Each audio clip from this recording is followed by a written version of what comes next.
કેમ છો બધા મજામાં? તો આજે આપણે આવી ગયા એનું એ જ ચેપ્ટર કહ્યું તો કે ચેપ્ટર નંબર 4 રાસાયણિક બંધન અને આણ્વીય રચના લેક્ચર નંબર 3 આજના લેક્ચરની અંદર આપણે વાત કરવાની છે કોની? તો કે લુઈસ ડોટ સ્ટ્રક્ચર યાની કે લુઈસ નું બિંદુ નિરૂપણ આધારિત લુઈસ બિંદુ બંધારણ. બરાબર કે જુદા જુદા આપણે અણુઓ લેશું, ઓકે, સંયોજનો લેશું, એના માટે આપણે શું દોરશું? તો કે લુઈસ બિંદુ બંધારણ. બરાબર, લુઈસ બિંદુ ડોટ યાની કે બિંદુ, સ્ટ્રક્ચર યાની કે બંધારણ. કઈ રીતે આપણે જુદા જુદા અણુઓનું બંધારણ લુઈસની થિયરીનો યુઝ કરીને બનાવશું એની આપણે આજે વાત કરવાની છે. ઓકે, તમારી બુકની અંદર જે વસ્તુ આપી છે એમની અંદર ઘણા બધા અપવાદ કહી દીધા છે. બરાબર, ઘણી બધી મર્યાદામાં લઈ લીધું છે, પણ આપણે આ લુઈસ બિંદુ બંધારણ ક્યાં સુધી પહોંચાડવાનું છે? નીટ અને જેડબલઈ સુધી. આજના લેક્ચરની અંદર તમે જેટલું ભણશો એટલે તમારો concept A to Z clear થઈ જશે, પરંતુ બુકની અંદર તમે જોશો તો મેળ આવશે નહીં. પ્રશ્ન તમે સોલ્વ કરવા બેસશો એટલે ત્યાં મેળ આવશે નહીં. અહીંયા ઘણું બધું મગજ વાપરવાનું છે. ઓટોમેટિકલી જેમ જેમ તમે આગળ વધતા જશો એમ ખ્યાલ આવતો જશે. તો શરૂઆત આપણે કરીએ કે લુઈસ બિંદુ બંધારણ આપણે દોરવું હોય, દાખલા તરીકે મારી પાસે બંધારણ છે કયું? તો કે CO3 - 2. આનું બંધારણ હું કઈ રીતે દોરી શકું? મારી પાસે સંયોજન છે NH4+. આનું બંધારણ હું કઈ રીતે દોરી શકું? મારી પાસે સંયોજન છે H2O. આનું બંધારણ મારે કઈ રીતે દોરવું? આ શીખવાડે છે કોણ? લુઈસ બિંદુ બંધારણ થિયરી. ઓકે, તો સ્ટાર્ટ કરીએ. ધીમે ધીમે બંધારણ બનાવતા જઈએ, અન્ડરસ્ટેન્ડ કરતા જઈએ, પ્રેક્ટિસ કરશો એટલે ઓટોમેટિકલી તમને પણ માલુમ પડી જશે. ઓકે, તો પહેલો નિયમ સરસ મજાનો આપણી પાસે એવો છે કે જ્યારે પણ તમે બંધારણ બનાવતા હોય ત્યારે કેન્દ્ર પરમાણુ કયો પસંદ કરવો? ઓકે, તો કેન્દ્ર પરમાણુની પસંદગી આપણે કઈ રીતે કરશું? તો કે અહીંયા લખીએ પસંદગી કોની? તો કે કેન્દ્રસ્થ પરમાણુ. કેન્દ્રસ્થ પરમાણુની આપણે શું કરવાની છે? પસંદગી. તો કે દાખલા તરીકે કોઈ અણુ હોય, હમણાં જ મેં અહીંયા એક્ઝામ્પલ આપ્યું, આ H2O. ખ્યાલ આવે છે તમને? આ H2O નું મેં એક્ઝામ્પલ આપ્યું, એમની અંદર કયો કેન્દ્રની અંદર હશે? તો ઓક્સિજન કેન્દ્રની અંદર, હાઇડ્રોજન બંને બાજુ હશે. ખ્યાલ આવે છે? તો સેન્ટરમાં કયો થયો? ઓક્સિજન. ઓક્સિજન રહેશે કે હાઇડ્રોજન રહેશે? એના માટેનો આ નિયમ છે. તો આ નિયમને આપણે સમજીએ. કઈ રીતે સમજશું? તો કે કેન્દ્રસ્થ પરમાણુની પસંદગી આપણે કરવી હોય તો ઇલેક્ટ્રોનેગેટિવ યાની કે એની વિદ્યુત ઋણતા કેવી હોવી જોઈએ? તો કે ઓછી હોવી જોઈએ. આ ઉપરાંત પરમાણુ ક્રમાંક કેવો હોવો જોઈએ? તો કે વધારે હોવો જોઈએ. બરાબર, જે 2 થી 3 પરમાણુઓ જોડાયેલા હશે, બરાબર, એમાંથી જેનો પરમાણુ ક્રમાંક વધારે હોય એને તમારે લેવાનો. એના પહેલા ઇલેક્ટ્રોનેગેટિવિટી પણ જોવાની. જેની ઇલેક્ટ્રોનેગેટિવિટી ઓછી હશે એ સેન્ટરની અંદર હશે, યાની કે એને કહેવાય કેન્દ્રસ્થ પરમાણુ. Okay, Ca centre atom. Okay, આ ઉપરાંત આપણે જોઈએ તો એ શું ધરાવતો હોવો જોઈએ? તો કે એની સાઈઝ યાની કે કદ વધારે હોવું જોઈએ. એટલા પોઈન્ટને તમારે ધ્યાનમાં રાખવાના છે. અહીંયા અપવાદ છે, અપવાદ કે આની સાથે એને કઈ લાગે વળગે નહીં. ઓકે, હાઇડ્રોજન અને ફ્લોરિન હંમેશા, હાઇડ્રોજન અને ફ્લોરિન હંમેશા કેવા હોય? તો કે કોર્નર પર જ હોય. બરાબર, યાની કે બાર તરફ રહેલા હોય, બાર તરફ રહેલા હોય છે. ખ્યાલ આવે છે? તો આ વસ્તુને તમારે ધ્યાનમાં રાખવાની. હાઇડ્રોજન અને ફ્લોરિન એ મોર ઇલેક્ટ્રોનેગેટિવ. ફ્લોરિન છે અને હાઇડ્રોજન કદમાં એકદમ નાનો છે. બરાબર, એટલે આ કન્ડિશનની અંદર એ આવતો નથી.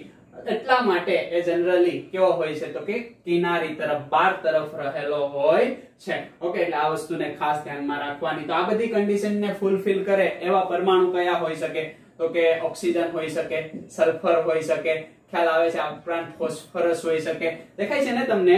નાઇટ્રોજન હોઈ શકે, કાર્બન હોઈ શકે, ઓકે, ક્લોરીન પણ હોઈ શકે.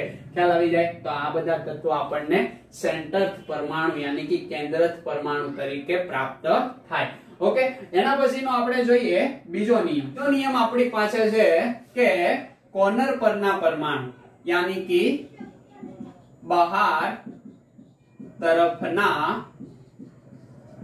પરમાણુ નું અષ્ટક પૂર્ણ કરો। હવે આપણે શું કરવાનું છે કે સેન્ટર પરમાણુ ગોતી લીધો, યાની કે વચ્ચે આપણે મૂકી દીધો, દાખલા તરીકે H2O નું બંધારણ છે તો વચ્ચે આપણે મૂકી દીધો ઓક્સિજન।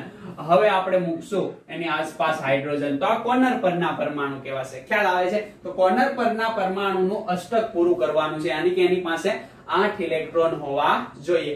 ઓકે, એ જ લુઈસે સાહેબે આપણને કીધું ને, એટલે 8 ઇલેક્ટ્રોન અહીંયા પણ અપવાદ રહેશે। કોણ? તો કે હાઇડ્રોજન અને હિલિયમ પણ તમે લઈ શકો। એ ડુપ્લેટ કમ્પ્લીટ કરે, અષ્ટક કમ્પ્લીટ કરે નહીં, કારણ કે એની બાહ્યતમ કક્ષામાં મેક્સિમમ 2 ઇલેક્ટ્રોન હોય। ત્રીજો નિયમ, કેન્દ્રસ્થ પરમાણુ 8 ઇલેક્ટ્રોન ધરાવતો હોવો જોઈએ, આવું લુઈસે કીધું। પણ એમાં થોડીક મર્યાદા કરીને આપણે અથવા તો એના કરતા વધારે, અથવા 8 કરતા વધારે, પણ મિનિમમ 8 તો હોવા જ જોઈએ। ઓકે, એના પછી ફોર્થ નિયમ આપણો છે કે સેન્ટર પરમાણુ यानी कि मध्यस्थ परमाणु अथवा तो केंद्रस्थ परमाणु ओके ए महत्तम संयोजकता पूरी करतो होवो જોઈએ। ओके, यानी कि मध्यस्थ, आ मध्यस्थ यानी कि सेंटर, ओके, यानी कि केंद्रस्थ परमाणु महत्तम संयोजकता अथवा तो सहसंयोजकता पण અહીંયા લખી શકીએ। संयोजकता पूर्ण करतो होवो જોઈએ। ખ્યાલ આવે છે તમને? ઓકે, કેવી રીતના? તો કે અહીંયા ઓક્સિજન હોય તો એની આસપાસ એમની સંયોજકતા કેટલી છે? તો કે 2, કારણ કે બાહ્યતમ કક્ષાની અંદર 6 ઇલેક્ટ્રોન છે, 2 મેળવશે। ખ્યાલ આવે છે? એના પછી સલ્ફરની વાત કરીએ તો કેટલી આવશે? તો કે બાહ્યતમ કક્ષાની અંદર સલ્ફરમાં 6 ઇલેક્ટ્રોન હશે, બરાબર। કેવી રીતના? તો કે 2, 4 અને 6।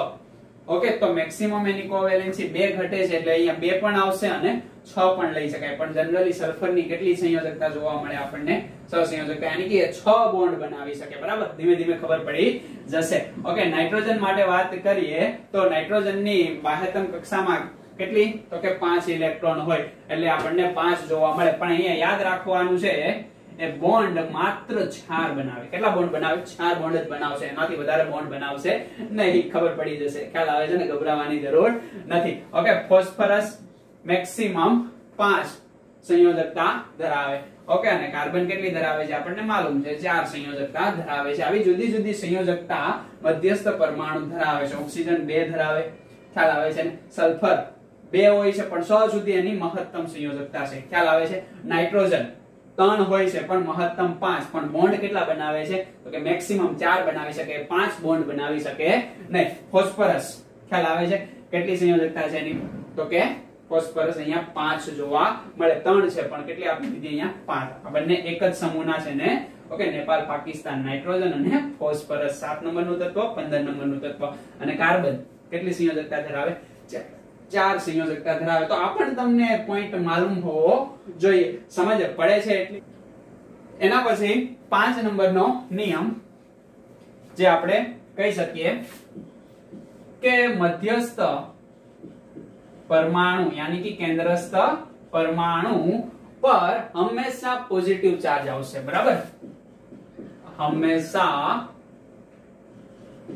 धन भार यानी कि पॉजिटिव चार्ज आवशे। कई रीते? तो अहींया हूं एक एग्जांपल आपू। दाखला तरीके मारी पासे संयोजन छे NH4+, बराबर। तो आ पॉजिटिव चार्ज हमेशा कोना ઉપર? અહીંયા સેન્ટર એટમ તમે કયું લેશો? નાઇટ્રોજન લેશો કે હાઇડ્રોજન? તો કે હાઇડ્રોજન તો હંમેશા કોર્નર ઉપર આવવાનું છે, ખ્યાલ આવે છે? તો સેન્ટરમાં કયો આવશે? નાઇટ્રોજન। ઓકે, તો નાઇટ્રોજન ઉપર કયો ચાર્જ રહેશે? Positive charge. ઓકે, એના પછી 6 નંબરનો નિયમ આપણે કહીએ કે કોર્નર પરના પરમાણુ, ખ્યાલ આવે છે ને? ઓકે, કે સેન્ટર એટમ ન હોય, સેન્ટર એટમ સાથે જોડાયેલા, यानी कि મધ્યસ્થ પરમાણુ સાથે જોડાયેલ પરમાણુ પર હંમેશા ઋણ ભાર यानी कि नेगेटिव चार्ज આવશે। તો અહીંયા એક એક્ઝામ્પલ આપું CO3 -2 ખ્યાલ આવે છે। તો અહીંયા -2 ચાર્જ છે એ ઓક્સિજન ઉપર આવશે, કાર્બન ઉપર આવશે નહીં, કારણ કે કાર્બન છે કેવું છે તો કે ઓછું ઇલેક્ટ્રોનેગેટિવ મધ્યસ્થ પરમાણુ છે, અને ઓક્સિજન એ કોર્નર પર રહેલા પરમાણુ છે, બરાબર, કારણ કે કાર્બન ની ઇલેક્ટ્રોનેગેટિવિટી ઓછી છે, સમજ પડે છે ને। એટલે આ પોઈન્ટ આવી ગયો એટલે બીજા પોઈન્ટમાં આપણે જશું નહીં, ખ્યાલ આવે છે। તો આ રીતે અહીંયા આપણને જોવા મળે।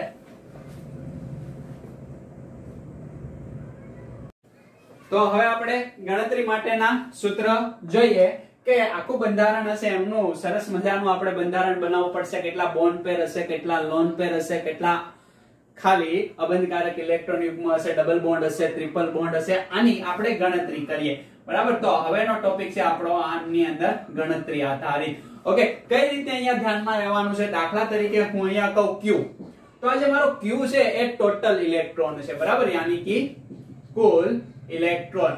તો કુલ ઇલેક્ટ્રોન ઇઝ ઇક્વલ ટુ અહીંયા હું શું લખીશ તો કે સંયોજકતા ઇલેક્ટ્રોન, મધ્યસ્થ પરમાણુ હશે એમની અંદર ટોટલ મધ્યસ્થ પરમાણુ પ્લસ એની સાથે જોડાયેલા પરમાણુ એના સંયોજકતા ઇલેક્ટ્રોન। સંયોજકતા ઇલેક્ટ્રોન લખ્યા બાદ એમની અંદર જો નેગેટિવ ચાર્જ હોય યાની કે ઋણ ભાર તો એને હું પ્લસ કરીશ, અને ધન ભાર હોય તો એને હું માઈનસ કરીશ, ખ્યાલ આવે છે। એટલે મને કુલ ઇલેક્ટ્રોન અહીંયા પ્રાપ્ત થઈ જશે। ઓકે, ઋણ ભાર નો મતલબ શું થાય તો કે ઇલેક્ટ્રોન આવે છે એટલે આમાં પ્લસ કરીશ, ધનભાર નો મતલબ શું થાય ઇલેક્ટ્રોન જાય છે એટલે અહીંયાથી માઈનસ કરીશ, અને આ સંયોજકતા ઇલેક્ટ્રોન। ઓકે, એટલું ખબર પડી ગઈ। હવે અહીંયા મારે જોવાનું છે કે બોન્ડ પેર ઇલેક્ટ્રોન, ઓકે, યાની કે બંધકારક ઇલેક્ટ્રોન ની મારે સંખ્યા ધ્યાનમાં રાખવી હોય તો હું રાખીશ તો કે 2 ગુણ્યા નંબર ઓફ બોન્ડ યાની કે બંધની સંખ્યા, 2 ગુણ્યા બંધની સંખ્યા એટલે મને બંધકારક ઇલેક્ટ્રોન યુગ્મ મળે, યાની કે આને કહેવાય લોન પેર ઇલેક્ટ્રોન, ખ્યાલ આવે છે ને। ઓકે, સોરી, બોન્ડ પેર, બંધકારક ઇલેક્ટ્રોન યુગ્મ। હવે હું જોઉં છું મારે લોન પેર ઇલેક્ટ્રોન જોઈએ છે, યાની કે અબંધકારક, બંધની અંદર વપરાતા નથી। ઓકે, અબંધકારક ઇલેક્ટ્રોન, તો અબંધકારક ઇલેક્ટ્રોન જોતા હોય તો કઈ રીતે મળે તો કે કુલ ઇલેક્ટ્રોન Q છે, ઓકે, એમાંથી હું બાદ કરીશ કયા તો કે બોન્ડ પેર ઇલેક્ટ્રોન, ઓકે, યાની કે બંધકારક ઇલેક્ટ્રોન ને બાદ કરી દે, આમાંથી આને બાદ કરો એટલે મને લોન પેર ઇલેક્ટ્રોન મળે। ઓકે, તો આ જે લોન પેર ઇલેક્ટ્રોન છે એનો હું યુઝ બંધારણની અંદર કઈ જગ્યાએ કરીશ તો પહેલો તો કે એને લોન પેર રાખીશ, ખ્યાલ આવે છે। ઓકે, અને બીજો યુઝ કરીશ કાં તો એને ડબલ બોન્ડ ની અંદર ફેરવીશ અથવા તો એને ટ્રિપલ બોન્ડ ની અંદર ફેરવીશ। આ ખાસ ધ્યાનમાં રાખવાનું છે કે કોઈ પણ આપણું બંધારણ હોય તો એમના માટે પહેલા હું ગોઠશું આપણે કુલ ઇલેક્ટ્રોન, કુલ ઇલેક્ટ્રોન યાની કે એમાં રહેલા દરેક પરમાણુના સંયોજકતા ઇલેક્ટ્રોન પ્લસ જો ઋણ ભાર હોય તો પ્લસ કરશું, ધન ભાર હોય તો માઈનસ કરશું, એટલે કુલ ઇલેક્ટ્રોન મળી ગયા। પછી આપણે જોશું બંધકારક ઇલેક્ટ્રોન યાની કે બંધમાં ભાગ લેતા હોય, એક બંધ બનાવવા માટે 2 ઇલેક્ટ્રોન તો એને કહેશું બોન્ડ પેર ઇલેક્ટ્રોન, ખ્યાલ આવે છે। એના બરાબર 2 ગુણ્યા બંધની સંખ્યા, જેટલા બંધ હશે એને ગુણ્યા 2 કરશો એટલે તમને બોન્ડ પેર ઇલેક્ટ્રોન મળશે। એના પછી અબંધકારક ઇલેક્ટ્રોન યુગ્મ, બંધમાં ભાગ લેતા નથી એટલે માત્ર શું હશે એને લોન પેર કહેવાય। ઓકે, લોન પેર એટલે શું તો કે આમાંથી આને બાદ કરી દો એટલે આપણને લોન પેર ઇલેક્ટ્રોન મળે। લોન પેર નો યુઝ એક તો લોન પેર માટે અથવા તો આપણે શું કરશું તો કે મેક્સિમમ સંયોજકતા મેળવવા માટે આપણો નિયમ નંબર 4 એના માટે ડબલ બોન્ડ કે ટ્રિપલ બોન્ડ ની અંદર એને કન્વર્ટ કરશું, ખ્યાલ આવે છે। લોન પેર લખવું હોય તો આ રીતે લખી શકાય, અને આને ડબલ બોન્ડ બનાવવો હોય તો એક તો હશે, બીજો આવી ગયો, અહીંયા એક છે, 2 આવી ગયા, ખ્યાલ આવે છે। આ રીતે એમનું નિર્માણ ખબર પડે છે એટલી। ઓકે, હવે આના એક્ઝામ્પલ લઈએ। પહેલું એક્ઝામ્પલ દાખલા તરીકે હું લઉં છું H2, મારે H2 નું બંધારણ બનાવવું છે, બધા કે સિમ્પલ આવે એકદમ, કઈ રીતે સિમ્પલ તો કે એક હાઇડ્રોજન અહીંયા અને એક હાઇડ્રોજન અહીંયા, અહીંયા તો મધ્યસ્થ પરમાણુ જેવું કઈ આવશે નહીં, આની પાસે સંયોજકતા ઇલેક્ટ્રોન 1 છે, આમની પાસે સંયોજકતા ઇલેક્ટ્રોન 1 છે, હું બનાવી લે, બોન્ડ બનાવી લે, ખ્યાલ આવી જાય કે ન ખ્યાલ આવી જાય। આ કેલ્ક્યુલેશન આપણે અહીંયા કરી શકીએ કે ના કરી શકીએ? યસ, કરી શકીએ। શું તો કે સંયોજકતા ઇલેક્ટ્રોન કેટલા છે તો કે 2, કોઈ પણ પ્રકારનો ચાર્જ છે નહીં એટલે Q આપડા કેટલા થઈ ગયા 2, બંધકારક ઇલેક્ટ્રોન ઓકે यानी कि બંધકારક ઇલેક્ટ્રોન 2 ગુણ્યા બંધની સંખ્યા કેટલી છે 1 તો અહીંયા પણ જવાબ કેટલો આવશે 2 ઓકે હવે અહીંયા 2 માંથી 2 બાદ કરીએ એટલે અબંધ એટલે કોઈ પણ પ્રકારનો અહીંયા લોન પેર છે ને એટલે જવાબ આપણો કેવો આવી જાય 0 આવી જાય ઓકે આ પહેલું એક્ઝામ્પલ બીજું એકદમ સિમ્પલ એક્ઝામ્પલ લઈએ O2 ઓકે यानी कि ઓક્સિજન અને ઓક્સિજન એક તો બોન્ડ બનાવી જ દેવાનો તો જોડાય ને બાકી તો જોડાય નહીં બરાબર આ બધા સહસંયોજક બંધ છે તો માલુમ છે ને તમને ઓકે તો ઓક્સિજન અને ઓક્સિજન હવે ઓક્સિજન ને પાસે ટોટલ કેટલા સંયોજકતા ઇલેક્ટ્રોન છે તો કે ઓક્સિજન ની ઇલેક્ટ્રોન રચના શું આવે ભાઈ તો કે ટોટલ 8 ઇલેક્ટ્રોન હશે એટલે બાહ્યતમ કક્ષામાં 6 ઇલેક્ટ્રોન હશે यानी कि આને સંયોજકતા ઇલેક્ટ્રોન કહેવાય કેટલા ઓક્સિજન છે 2 ઓક્સિજન તો સંયોજકતા ઇલેક્ટ્રોન ની સંખ્યા કેટલી થશે તો કે 2 ગુણ્યા 6 એટલે જવાબ આવશે 12 I0 આવશે I0 આવશે એટલે અહીંયા Q કેટલો મળે છે આપણને ભાઈ તો કે Q = 12 હવે અહીંયા જોઈએ આપણે બંધકારક ઇલેક્ટ્રોન કેટલા બંધકારક ઇલેક્ટ્રોન છે તો કે આ 1 અને 2 ઓકે તો બોન્ડ પેર ઇલેક્ટ્રોન ની સંખ્યા છે 2 તો લોન પેર ઇલેક્ટ્રોન ની સંખ્યા શું થાય તો કે Q - બોન્ડ પેર તો Q કેટલા છે 12 આગેલા છે 2 તો 10 ઇલેક્ટ્રોન છે એ બંધમાં વપરાતા નથી એટલે બંધ વગરના છે ઓકે તો એને આપણે લખવા હોય તો કઈ રીતે લખશું તો કે ઇક્વલી આપણે વેચી દેશું यानी कि કોર્નર ના ઓકે પહેલા શું તો કે કોર્નર ના જે પરમાણુ હશે એનું અષ્ટક પૂરું કરશું બરાબર પરમાણુના 1 2 3 4 5 6 7 અને 8 આ બાજુ થઈ ગયો કેટલા ઇલેક્ટ્રોન યુઝ થઈ ગયા તો કે 6 ઇલેક્ટ્રોન વધ્યા કેટલા 1 2 3 અને 4 હવે જો આ બાજુ અષ્ટક પૂરો છે પણ આ બાજુ અષ્ટક પૂરો છે નહીં તો હવે આપણે શું કરશું ભાઈ તો કે ઇલેક્ટ્રોન ની ભાગીદારી કરવી પડશે ઓકે ઇલેક્ટ્રોન ની ભાગીદારી કોઈ એક બોન્ડ તો ઓલરેડી છે જ બરાબર હવે ઇલેક્ટ્રોન ની ભાગીદારી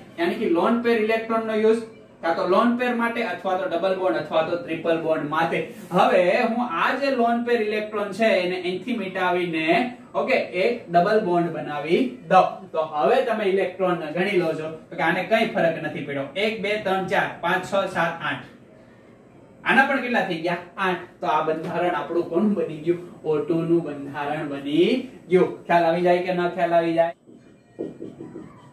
H3O+ यानी कि पॉजिटिव चार्ज છે પોઝિટિવ ચાર્જ એનો મતલબ શું તો કે પહેલા તો આપણે Q મેળવી લઈએ ઓકે Q કેવી રીતના મેળવશું ભાઈ તો કે દરેક પરમાણુની સંયોજકતા ઇલેક્ટ્રોનની સંખ્યા ઓકે ઓક્સિજન કેટલા છે 1 છે એટલે કેટલા આવશે તો કે 6 ઇલેક્ટ્રોન આવશે હાઇડ્રોજનમાં 1 આવશે એટલે ટોટલ કેટલા આવશે 3 આવશે ઓકે પોઝિટિવ ચાર્જ 1 છે એટલે -1 કરવો પડશે ખ્યાલ આવે છે તમને એટલે જવાબ કેટલો આવશે 8 તો Q यानी कि टोटल इलेक्ट्रॉन આપણને 8 મળી ગયા હવે આપણે શું કરશું તો કે બોન્ડ પેર ઇલેક્ટ્રોન ઓકે હવે બોન્ડ પેર ઇલેક્ટ્રોન ને મેળવવા હોય તો કઈ રીતે તો કે બંધારણ દોરીએ સેન્ટરમાં કયો પરમાણુ હશે યસ ઓક્સિજન કેમ તો કે મોર ઇલેક્ટ્રોનેગેટિવ છે હાઇડ્રોજન તો કોર્નર ઉપર જ હોવાનો છે ઓકે ત્રણ બોન્ડ તો આ રીતે જ બની ગયા ખ્યાલ આવે છે તમને ઓકે અને પોઝિટિવ ચાર્જ અહીંયા જ આવશે એ આપણે તમને જણાવ્યું ઓકે તો બોન્ડ પેર બરાબર આપણે શું અહીંયા મૂકી દેશું તો કે 1 2 3 ओके टोटल કેટલા થશે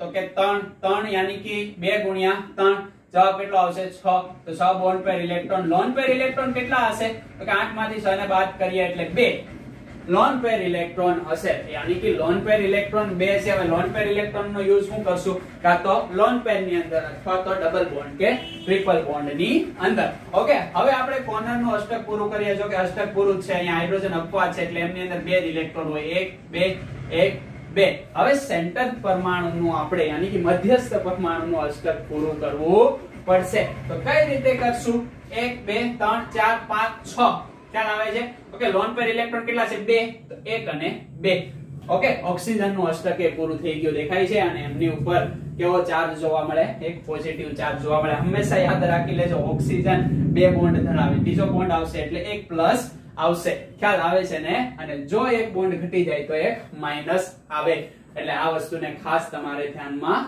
લેવાની છે હજી એક એક્ઝામ્પલ આપણે લઈ લઈએ દાખલા તરીકે NH4+ ઓકે આના માટે આપણે વાત કરીએ તો ટોટલ મને Q જણાવી દો તો કે આમનો Q અહીંયા કેટલા ઇલેક્ટ્રોન હશે 5 ઇલેક્ટ્રોન આના માટે કેટલા ઇલેક્ટ્રોન હશે તો કે 4 ઇલેક્ટ્રોન ઓકે આ કયા ઇલેક્ટ્રોન છે સંયોજકતા ઇલેક્ટ્રોન એક પોઝિટિવ ચાર્જ છે એટલે -1 જવાબ કેટલો આવશે 8 સમજ પડે છે તમને ઓકે હવે અહીંયા મારે મેળવવા છે બોન્ડ પેર ઇલેક્ટ્રોન કઈ રીતે મળશે નાઇટ્રોજન બધી જ બાજુ એક એક હાઇડ્રોજન એ બંધથી જોડાયેલો હશે. ખ્યાલ આવે છે તમને? ઓકે, પોઝિટિવ ચાર્જ છે તો પોઝિટિવ ચાર્જ ક્યાં હશે? તો કે મધ્યસ્થ પરમાણુ પર, અને નેગેટિવ ચાર્જ હોય તો એ કોર્નર પરના પરમાણુ પર. ઓકે, તો લોન પેર ટોટલ કેટલા છે? તો કે 4 4 ગુણ્યા 2 યાની કે ઇલેક્ટ્રોન કેટલા થશે લોન પેર ઇલેક્ટ્રોન? તો કે 8 ઇલેક્ટ્રોન. ઓકે, હવે અહીંયા બોન્ડ પેર ઇલેક્ટ્રોન 8 થશે, લોન પેર કેટલા થશે? તો કે Q માઈનસ બોન્ડ પેર, એટલે જવાબ આવે 0. કોઈ પણ પ્રકારના લોન પેર છે નહીં. મેં તમને જ કીધું હતું કે નાઇટ્રોજન એ મેક્સિમમ કેટલા બોન્ડ બનાવે? 4 બોન્ડ બનાવે. દેખાય છે ને? અહીંયા સાબિત થાય છે. ઓકે, જો 4 બોન્ડ બનાવે તો પ્લસ આવે. ઓકે, બાકીની સંયોજકતા, એની સામાન્ય સંયોજકતા તો કેટલી છે? 3 જ છે. ખ્યાલ આવે છે ને? એટલે 4 બનાવી લીધા એટલે પ્લસ, એકનો વધારો તો પ્લસ, ઘટાડો તો માઈનસ. ખ્યાલ આવે છે તમને? ઓકે, હવે જો 2 બોન્ડ હોય તો માઈનસ આવે, 4 બોન્ડ છે એટલે શું આવ્યું? પ્લસ આવ્યું. ઓક્સિજન માં કેવું છે? 3 બોન્ડ છે તો પ્લસ છે, ઘટાડી દેશો તમે, ઓકે, 2 કરશો તો કઈ નહીં, અને 1 કરશો તો માઈનસ આવશે. ઓકે, એટલે આ રીતે આની ઘટાડો કરશો તો માઈનસ આવશે, અને વધારો કરશો તો પ્લસ આવશે. નાઇટ્રોજન 3 વેલેન્સી ધરાવે, ઓક્સિજન 2 વેલેન્સી ધરાવે, પણ અહીંયા વધાર્યું એટલે 1 પ્લસ આવ્યું, અહીંયા 1 વધાર્યું એટલે 1 પ્લસ આવ્યું. ઓકે, એટલે આ રીતે આપણને બંધારણ જોવા મળે છે. આ વાત થઈ લુઈસ બિંદુ બંધારણ. આજનો લેક્ચર આપણે એટલે સુધી રાખીએ. હજી આવા ઘણા બધા એક્ઝામ્પલ સાથે, ઓકે, અને ફોર્મલ ચાર્જ સાથે આપણે નેક્સ્ટ લેક્ચર ની અંદર મળશું. ઓકે, બુક ની અંદર ઘણા એક્ઝામ્પલ આપેલા છે, આ સૂત્ર વાપરીને પ્રેક્ટિસ કરવાની છે. ખ્યાલ આવે છે ને? આ આપણું સૂત્ર છે. ઓકે, અને પ્રેક્ટિસ કરજો. તો મળીએ આપણે હવે નેક્સ્ટ લેક્ચર ની અંદર.